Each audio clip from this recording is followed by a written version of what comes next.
Sa laban ng Jonrel Casimero versus Luis Neri ay maraming mga boxing fans at mga analis ang nagsasabi na napakadihado sa laban na ito ang ating pambato na si Cuadro Alas Jonrel Casimero.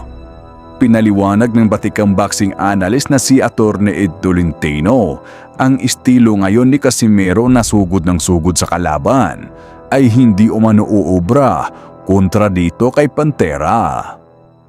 Dagdag pa ni Tolentino na mahirap salubungin ang estilo ng pag-atake nitong si Luis Neri, na kagaya sa naging pagkakamali noon nitong si Naoya Inoue kung saan napabagsak siya nitong Mexicano sa unang round ng kanilang bakbakan. Matapos na salubungin nitong si The Monster, itong si Pantera.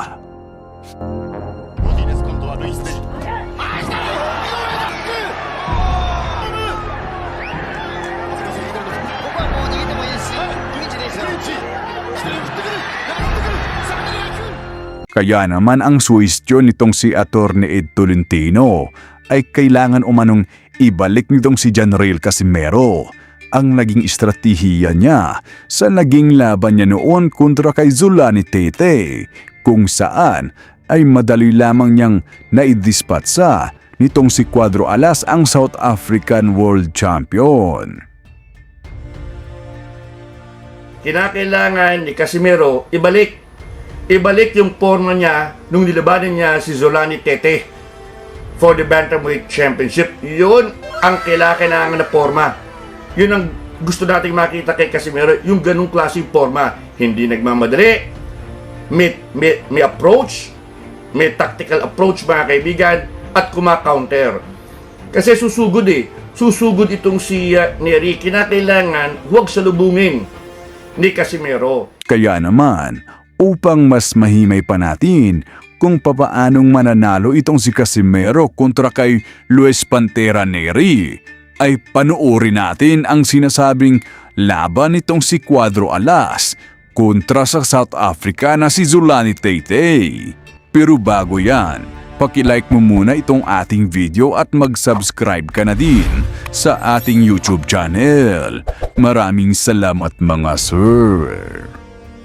Alright mga sir, ito't balikan natin yung laban nitong si Jonrel Casimero kontra dito kay Zolani Tete ng South Africa. Ito yung sinasabi nila na yung laban ni Casimero kung saan nasa prime pa si Cuadro Alas.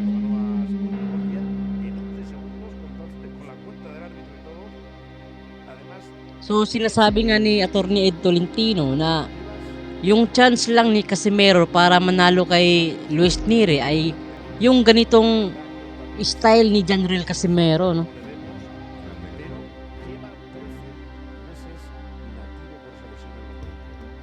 Hindi yung bara-bara, kasi yung mga nasa huling mga laban niya parang napaka-flat-footed na ni Casimero, no? So dapat yung sinasabi ni Attorney Ed, dapat yung technique o strategy ni Casimero ay katulad dito sa naging laban niya kay Zolani Tete.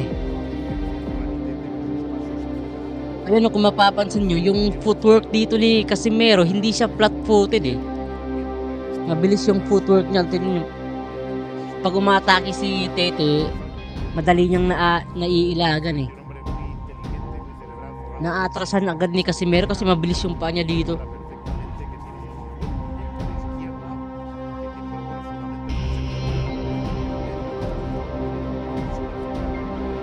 Bilis yung paa ni Casimero dito no?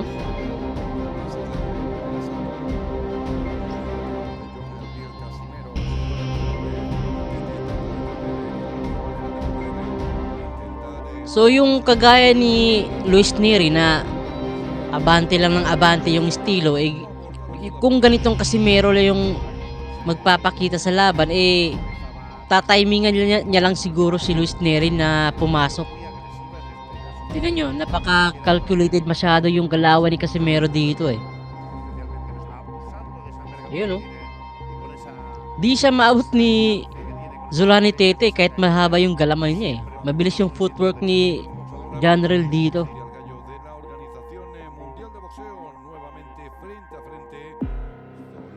Ayun, oh. Parang kuwang-kuha ni General yung tamang distansya eh.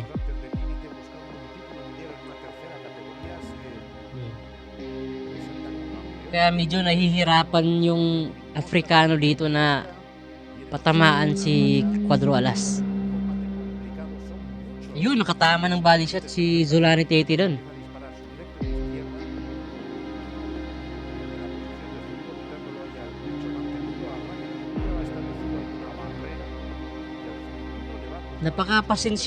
Pasensyoso lang ni Casimero dito. Nag-aabang lang siya kay na magkamali si Tete.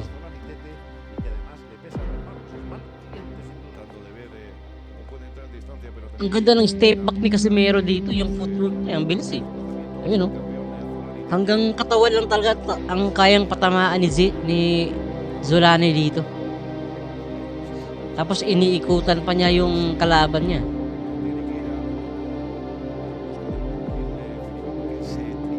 Ang ganda ng depensa ni Casimero.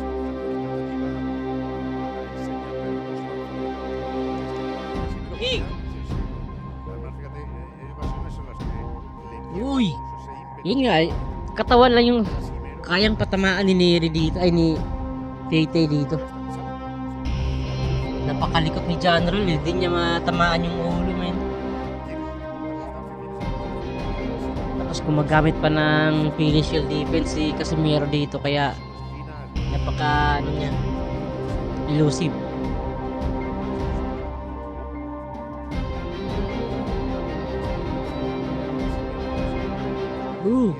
Wala talaga, di siya mahuli eh.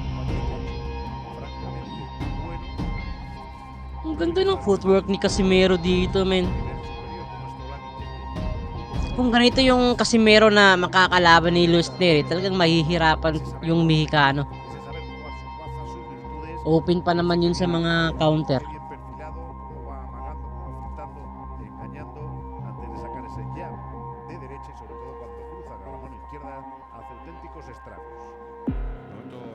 So dito titignan natin kung ano yung discarding ginamit ni Cuadro Alas na talunin ng ganun na lamang kadali itong mas matangkad na kalaban.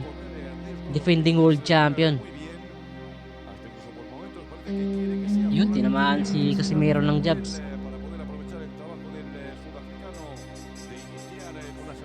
Tignan natin yung replay. Ayun, nagka-headbutt pala yung sa tagpong yun ah.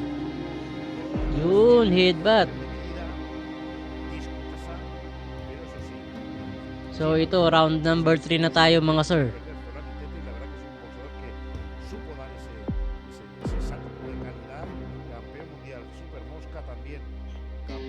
Yun!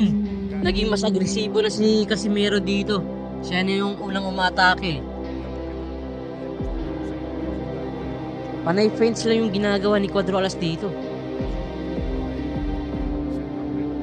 Hinahanap niya ng tamang timing yung kalaban.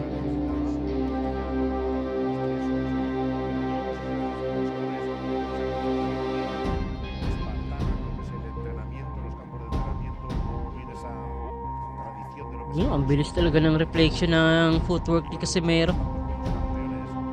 Hirap siyang tamaan dito eh.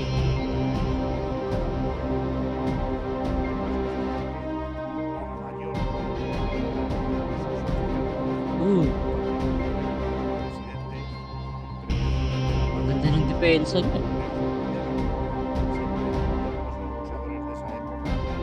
Bigig! Ayun! Na-timingan niya nga. Dalawang magkasunod na kanan.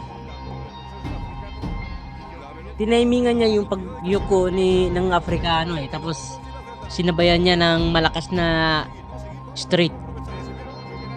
Wala, hilo na dito si Tete. Oh. Bigig, tumba na naman. Simple lang, no? Tinimingan lang ni Casimero yung kalaban niya eh. Yun, wala na. Pag dito, alam na ni Casimero na hilo yung kalaban niya, di niya natitigilan eh. Yun, bigig! Sintido na naman, bagsak. Sika knockdown.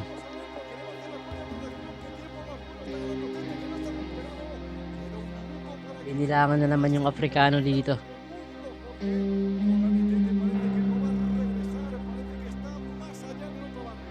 Ayun, tatapusin na niya. Pigig! Left hook.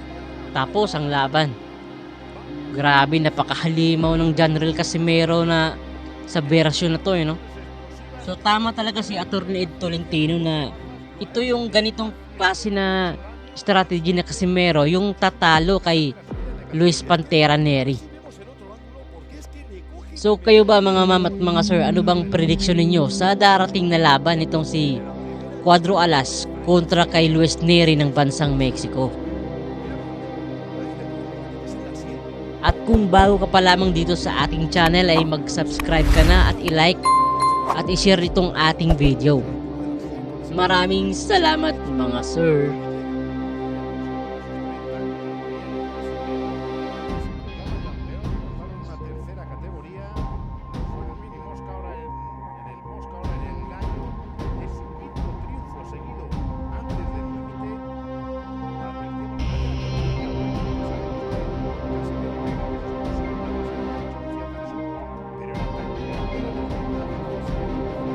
So yun lamang ang video natin sa araw na to. Mag-iwan lamang ng inyong komento at huwag mo sana kalimutang mag-like or mag-subscribe. At i-share na rin ang ating video. At muli, daghang salamat.